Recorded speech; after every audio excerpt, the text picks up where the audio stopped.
honey, come through. Bring everything that people have made fun of you for, because that's what you will begin to make money off of.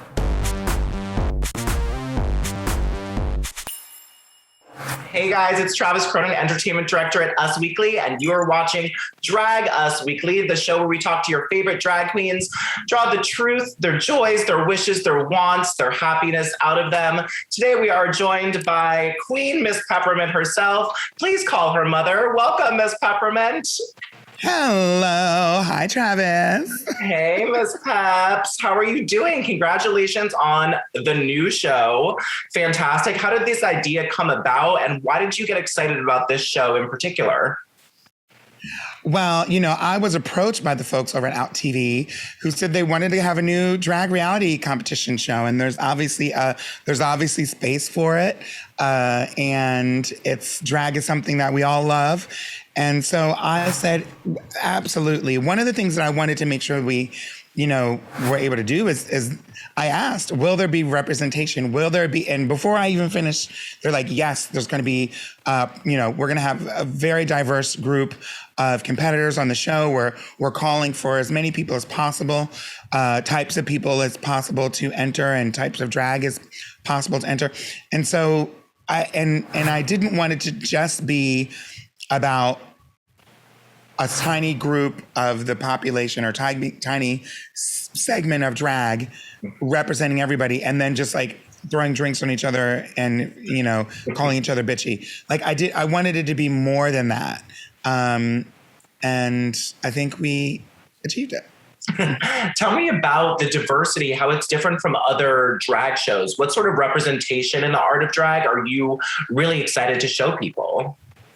I think Call Me Mother really has a very realistic sort of snapshot of the landscape of, like, when you go to the average drag show, whether you're somewhere in Canada or whether you're even over in the United States. If you go to a lot of these smaller drag clubs and bars and shows, you're going to find a drag king. You're going to find a trans person. You're going to find all these different. And so, not every club, obviously I haven't been to every club, but just in general, these types of folks and types of drag obviously they exist, and they've existed for way longer than just Call Me Mother, and I think it'll be really interesting because there's so many different types of people that are fans of drag.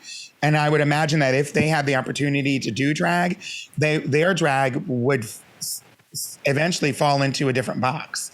And so this is sort of a calling for everybody to be able to participate in drag. That's so great that it's like a template for the weirdos there who want to express themselves but don't see themselves on TV. And you're calling out all the weirdos with this. Mm-hmm. Let's come on, honey, come through. Bring everything that people have made fun of you for, because that's what you will begin to make money off of. And what was your take on the differences between Canadian and United States drag? Were there a lot of differences? Were there not a lot of differences? Other than like the jokes and the like literal humor that was happening in the on the show and in the performances, for the most part, it's really similar. We have this great equalizer called the internet that, everyone, you can experience a drag show or someone from a different part of the world. You can experience that this afternoon. You like literally, you can look it up. And so I think that's a big part of that, and YouTube tutorials are a big part of why, you can have, folks from different countries and different parts of the world, but their drag may be very similar. Obviously, there's some regional things, and some of those things are reflected in the show. But for the most part, aside from the accents and some of the, situations there, I would have thought we were in the United States. And what about your life there, your experience on set? How was filming and living there? Did you bond with the judges? Did you love Canada? Were you like, get me back to New York immediately? How did you feel about it? It was honestly great to be there. We were in a really small or remote part of Canada, which, was they made that decision because of COVID. Yeah. And so the COVID of it all certainly put a layer on this that obviously it wouldn't have if there weren't the pandemic. And so that made things like a little like, you know, I don't love the idea of having to go and have somebody, you know, do a swab up my nose every single morning before I even really awake. But it is what it is. And so those are the moments that like we had to take those precautions, obviously. Those things were kind of like, oh, but had nothing to do with being Canada. You know, in fact, I really did enjoy my time in Canada.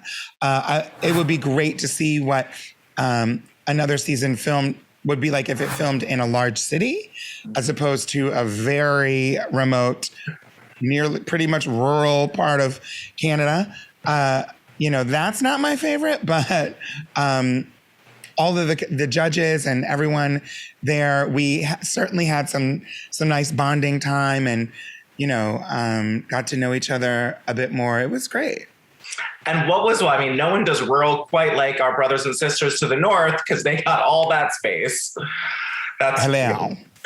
What was your most fun part of filming? Were there specific challenges or parts of the show that you just couldn't wait for?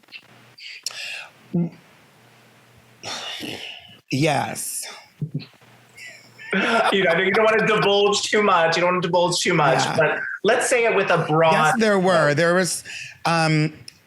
Yes, there were. There were some great parts of it. There were some challenges that, some themes and challenges that I was so excited to hear about, and I can't say what they were though, but I was excited to hear about them. Yes. Because they connect to something that I really, really love, and so. I can't say what they are, but, you know, the challenges, I mean, you know, for the most part, a lot of challenges are similar. If you're a fan of reality TV, then, you know, there is a formula. But what's great is to be able to see these entertainers in those situations and the limitations and also the lack of limitations that they have to deal with in certain situations, which is great. I really like being able to help as a judge, we were able to be, as a judge, we obviously judged, but as a mother of the house, we were able to participate in, not in the challenges, but like helping them get ready and really being involved rather than just like them just coming to us and then performing the thing, or then we just we only judge the finished product. You know, we're actually there in real, like looking, okay, how are they doing this? And so being able to see that journey from the time it's a scrap of whatever or a short little idea to seeing it play out on stage was also an exciting component. Yeah, that takes you on a judge. Being a judge is one thing, but being a mother of a house is a completely different thing and must have been, you know, emotional for you in hopefully all the right ways. Yeah, it was. You know, I mean, those emotions are real and you become very connected, you know, because it's a drag house, but then also because you're filming a reality show and you're quarantined together for 2 months. And so, you know, that's all that all certainly came into play. And which is why, you know, as judges, we are not able to judge our own house, you know? And that's, you know, for good reason. So like they made sure that it was not really that biased and that there was no way to kind of get around that. You just couldn't judge your own house. So you're only judging the others. And it allows you to take a much more objective eye. And did they achieve what they wanted? Things like that. And so, but it is, we still have the drama, even though, you know, like being a mother having to eliminate your own child, choose which child gets eliminated because your house is in the bottom, is really tough. But it gets pretty emotional. Yeah, I just got little shivers that I wasn't doing crap. You know what I mean? That sounds very emotional.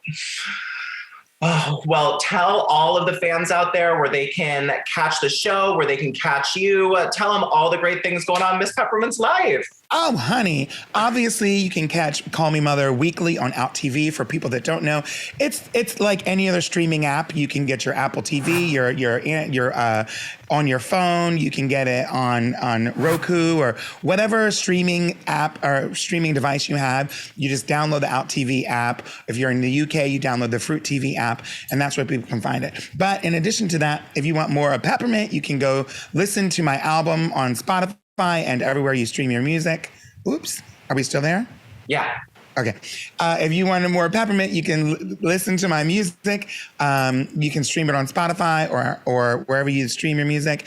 And then keep your eyes peeled for also on the Out TV app, my short film called A Girl Like Me, which is the film version of my album that's already out.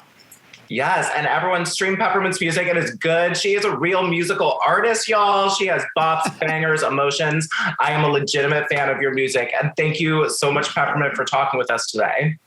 Absolutely. Excuse My Beauty, still my favorite song. Well, thank you, Peppermint. Thank you guys so much. And go check out Call Me Mother on Apple TV+. Thank you, Peppermint. Gorgeous. Thank you, Travis. That was awesome. Oh, it was awesome. No, really, your music is so good. I play it all the time. Keep on keeping on. Thank you.